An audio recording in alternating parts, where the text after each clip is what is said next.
As election voting begins on Tuesday in the U.S., presidential candidates are making their final pitches for their razor-thin race. We take a look at what this election could mean for this part of the world. In a written message to the National Assembly for the government's 2025 budget proposal, President Yoon renews his will to complete reforms on pension, healthcare, labor and education, and address the chronically low birth rate in the country. Ukraine confirms an exchange of fire with North Korean troops in Russia's Kursk region, acknowledging the military encounter for the first time. It's November 4th, 8 p.m. in Seoul. This is Newscenter.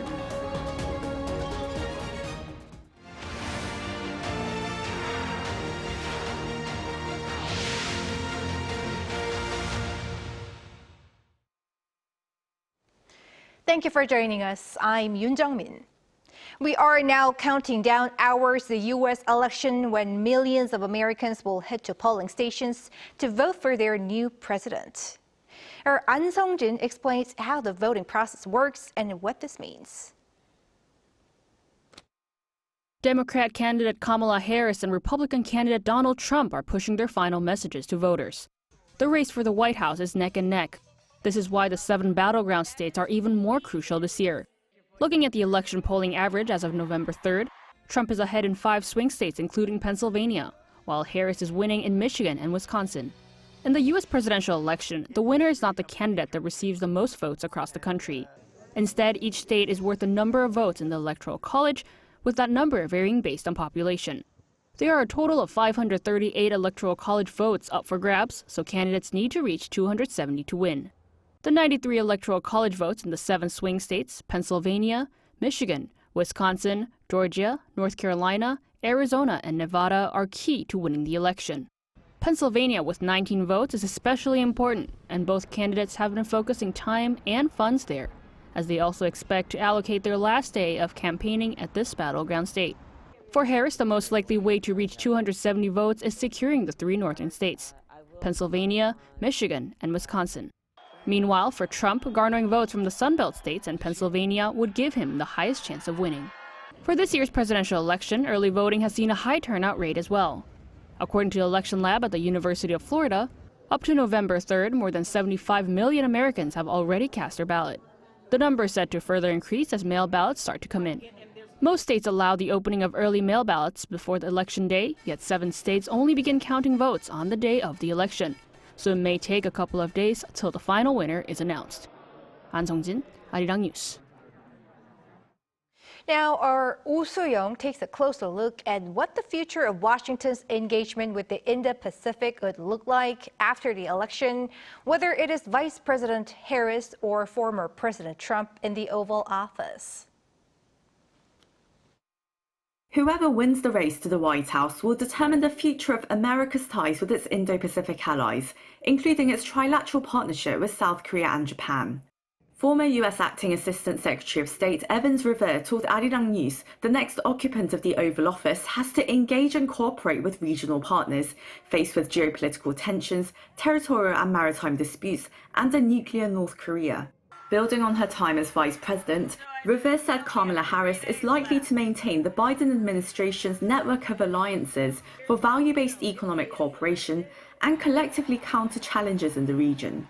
The reconstruction of strong alliance relationships, not only in the Indo-Pacific region, but also with NATO, et cetera, stepping up on Ukraine, all of those things, I think, are tremendous accomplishments. The balance that we've seen between pushing back against China's aggressive sort of behavior, dealing with an authoritarian, anti-democratic, anti-human rights regime in Beijing, dealing with an ambitious and assertive PRC. Those have been priorities for the Biden administration, and I think those would be her priorities as well.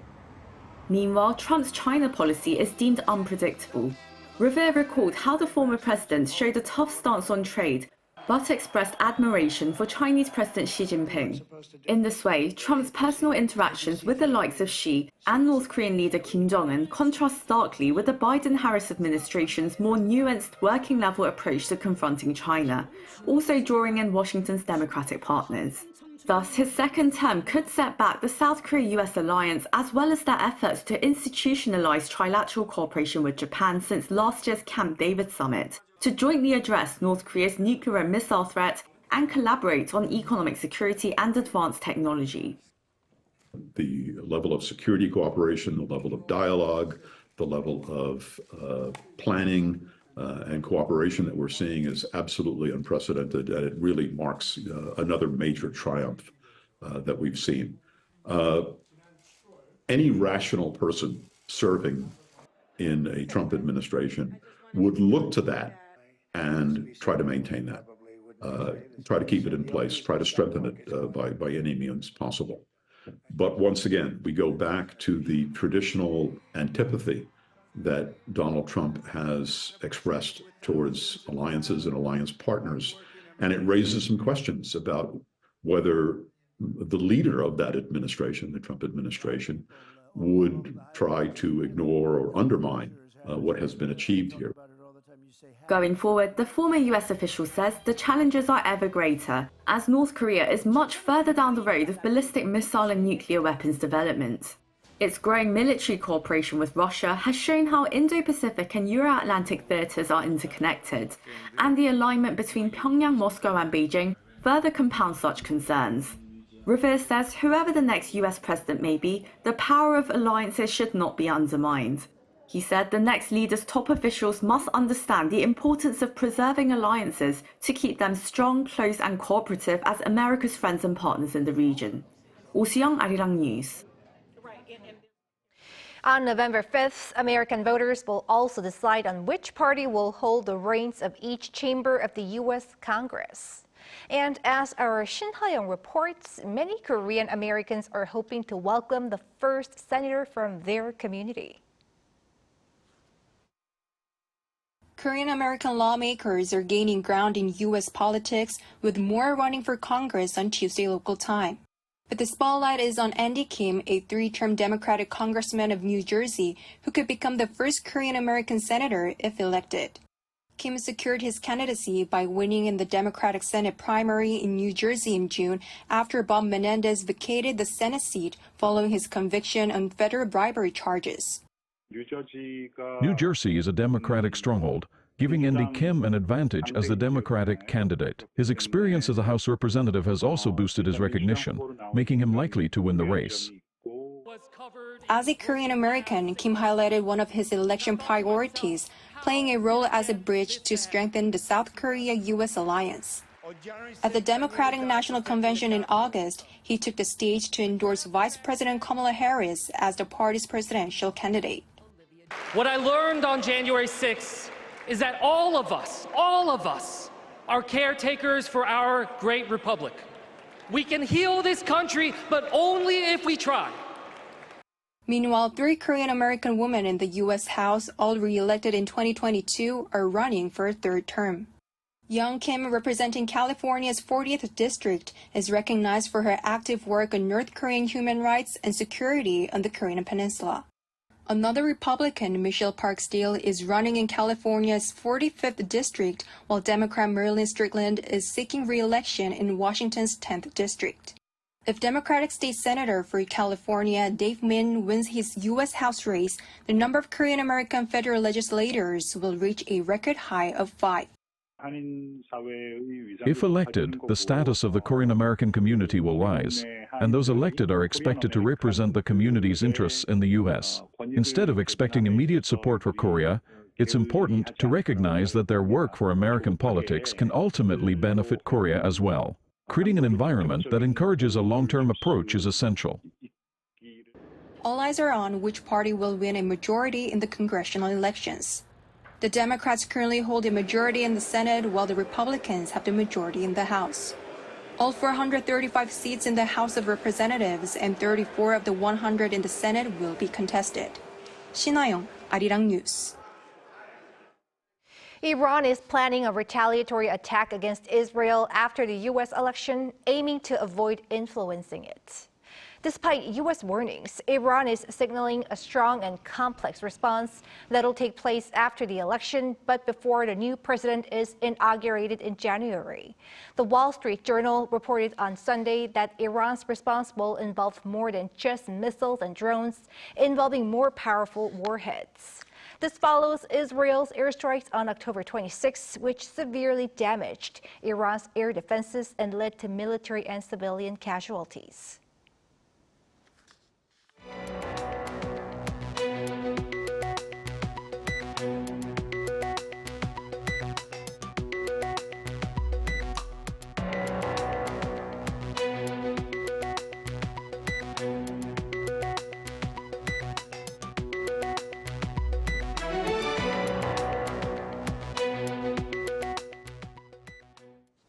In a written address, President Yoon shared his budget intentions with the National Assembly, which today began its review of the government's budget proposal for 2025.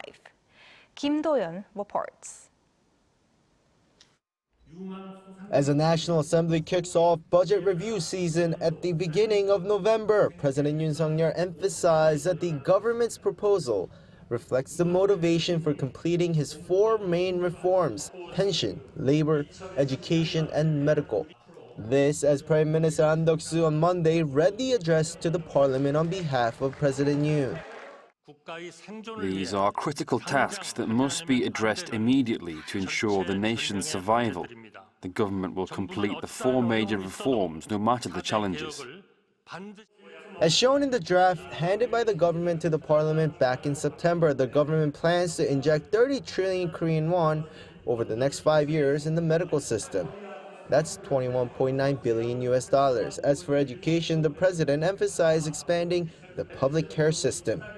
Overall, the proposal is aiming for a budget next year of 677 trillion Korean won, or around $510 billion US at the current exchange rate.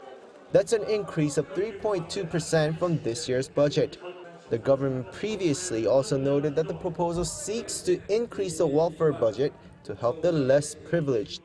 And as the Yoon administration reaches its halfway mark, the government also noted an important aspect of the budget, trying to get the fertility rate up. Thankfully, it says there have been positive signs as the government declared a population emergency. Fortunately, there is hope for a turnaround. In August, the number of births recorded the highest growth rate in 14 years for the same month, and the number of marriages too, since records began in 1981. In the meantime, this is the first time in 11 years for a president to not deliver the budget proposal address himself. This reflects the current relationship that the administration and ruling People Power Party have with the opposition parties. Also, this could mean that the budget proposal may not be passed easily, with another fierce battle expected. We kindly request that the budget be finalized within the legal deadline so it can be executed on time next year to provide assistance to the public. According to the relevant statute, the National Assembly needs to finalize the 2025 budget bill by early December. Kim Do-yeon, Arirang News. In other news, North Korea has installed anti-tank concrete trenches and raised earthen hills at the northern sections of the Gyeongui and Donghae line roads, where the regime previously blew up last month. According to Joint Chiefs of Staff, Pyongyang deployed hundreds of personnel to build anti-tank ditches spanning up to 160 meters wide, 10 meters long, and 3 to 5 meters deep. The North also raised mounds on the north of ditches of up to 180 meters in width, 50 meters in length, and 11 meters deep. The JCS official said these efforts are just to show that it has fully severed inter-Korean connections. The South Korean military is closely monitoring the movements of the North Korean forces in the area.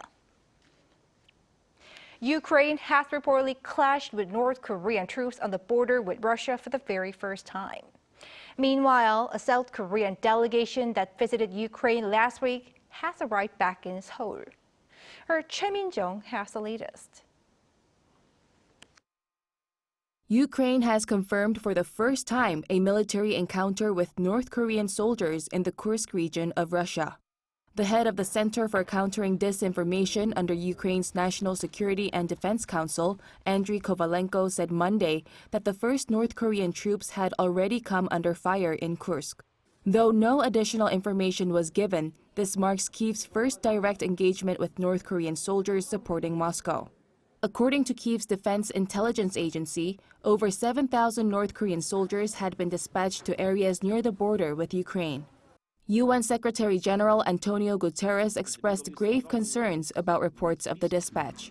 In a statement on Sunday, Guterres said the North Korean troops' possible deployment to the conflict zone would represent a very dangerous escalation of the war in Ukraine. He added that everything must be done to avoid any internationalization of the conflict. The South Korean government delegation returned home on Monday after discussing cooperation measures with Ukraine regarding the North's troop deployment to Russia. Last week, Defense Minister Kim Yong-hyun had said that the delegation would return to South Korea around November the 4th. After a debriefing, the government plans to discuss measures for cooperation with Ukraine and the international community.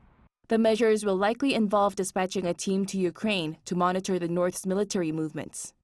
While in Ukraine, the delegation exchanged battlefield information and explored cooperation measures. Choi Min-dong, Arirang News. An annual festival to honor individuals who've been working to promote Korean culture beyond borders took place this past weekend here in Korea. Our culture correspondent Song Yoo-jin covers the event. My name is Frankie Ramiro de Jesus. I'm from Timor-Leste. 네, 안녕하세요. 저는 태국에서 온 아이팟만 가위산입니다. 안녕하세요. 나마스테. 저는 인도에서 왔는 수치라고 합니다. Hello, we are Explode! Frankie, Ayapat, Suchi, and Explode come from different countries, but they share a deep love for Korea.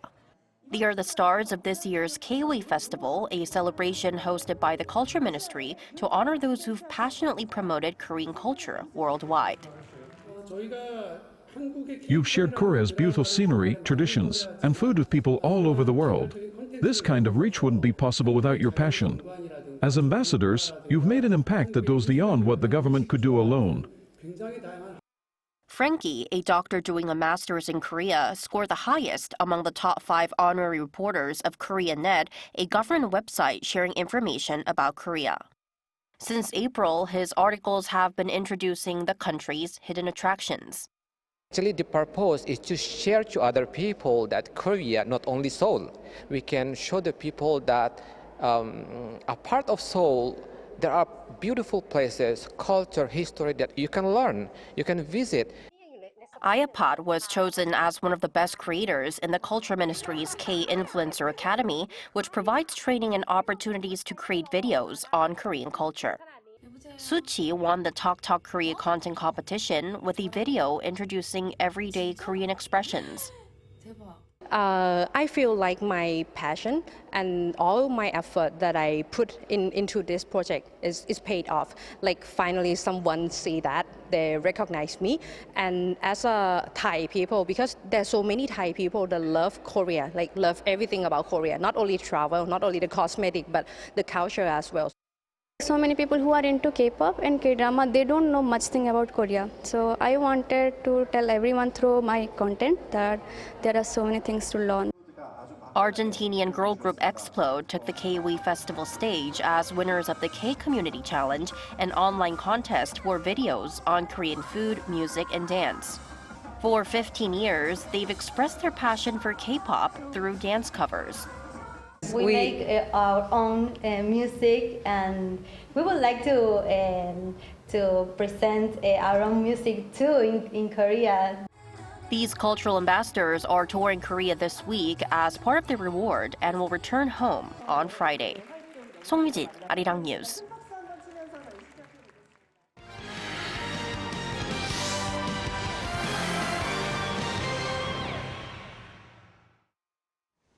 Let's now take a look at the latest sports news. Joining us in the studio is our sports editor, Paul Need. Hi, Paul. Hello there. Let's start with football. South Korea's men's team has 2 more matches to play this year, and the roster for those 2 matches was announced this morning. Yes, that's right, ahead of away matches with Kuwait and Palestine. Now, captain Son Heung-min is back after missing the last 2 matches through injury. Son made his return for Tottenham too at the weekend after another minor injury setback, recording an assist in Tottenham's 4-1 win over Aston Villa. There's a first call-up for left-back Lee Tae-sok, the son of Il Yong, a member of the 2002 World Cup team, while there are first call-ups for Gimcheon Sangmu utility man Kim Bong-soo and Hanover midfielder Lee Hyun-ju. Goalkeeper Kim Sung-gyu has suffered another ACL injury, and so Lee Chang-gun from Daejeon has been called up, so too Kim Kyung-min of Gwangju FC. First up is Kuwait next Thursday, November 14th, followed by Palestine in Jordan on a Tuesday, November the 19th. With 4 games played in this final round of qualification, Korea are first in Group B, 3 points clear of Jordan. Well, there are a few Ulsan players in the squad. They will be in good spirits after securing the K-League 1 championship. Yes, that's right. They secured that on Friday thanks to a 2-1 win over Gangwon FC. It's Ulsan's 3rd K-League title in a row, having previously gone 17 years without one. Ulsan now sits 7 points clear of second place Gangwon with 2 games to go. Manager Kim Pan-gon, who took over mid-season after Hong Myung-bo was appointed as manager of the national team, is only the 2nd person to win the league title as a player and a manager with the same team.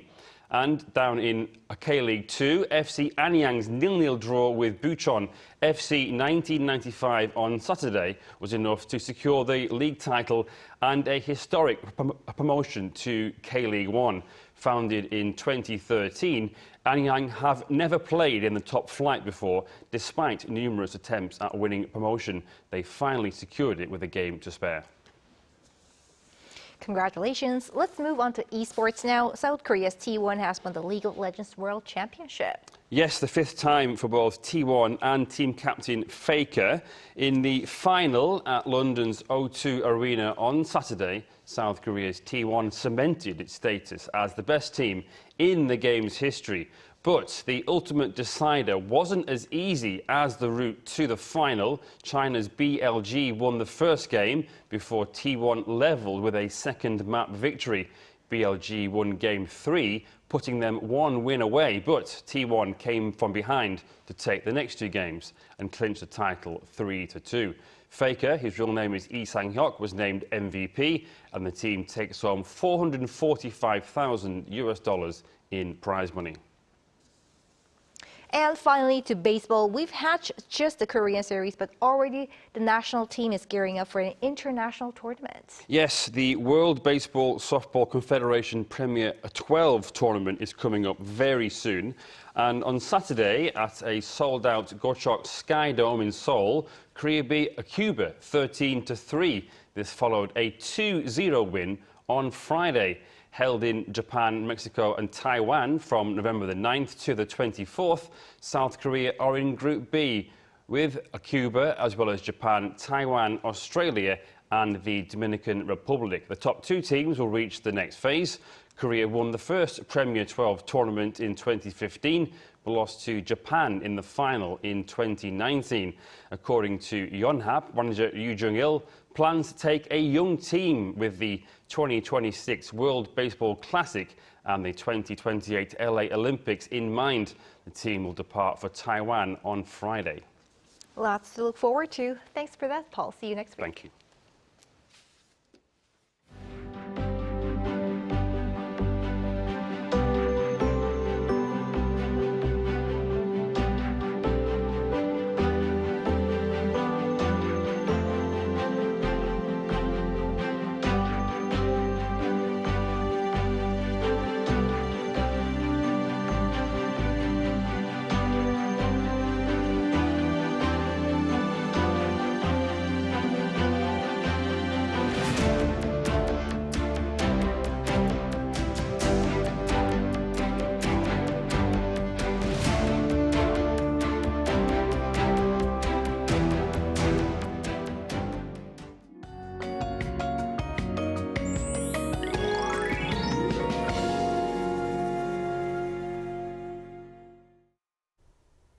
The autumn sunshine with clear skies today, but the air has definitely cooled.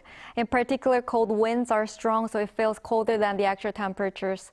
This week, temperatures will gradually drop and the early winter cold will come, so make sure to take good care of your health. Due to the influence of the easterly winds, rain will begin around the east coast overnight. Tomorrow afternoon, it will rain in inland areas of Gangwon-do Province, inland areas of northern Gyeongsangbuk-do Province, and Ulsan.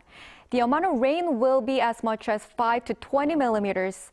In the mountainous areas of Gangwon-do Province, where temperatures are low, there is a possibility that rain will turn into snow. Tomorrow morning, temperatures will be about 10 degrees lower than today in central areas, dropping to 5 degrees Celsius. There is the possibility of cold wave warnings being issued in some areas. It will be colder in the middle of the day tomorrow, 14 degrees in Seoul and Chuncheon. The temperatures will plunge to 2 degrees in the morning in Seoul on Thursday. That's all for Korea. Here are the weather conditions around the world.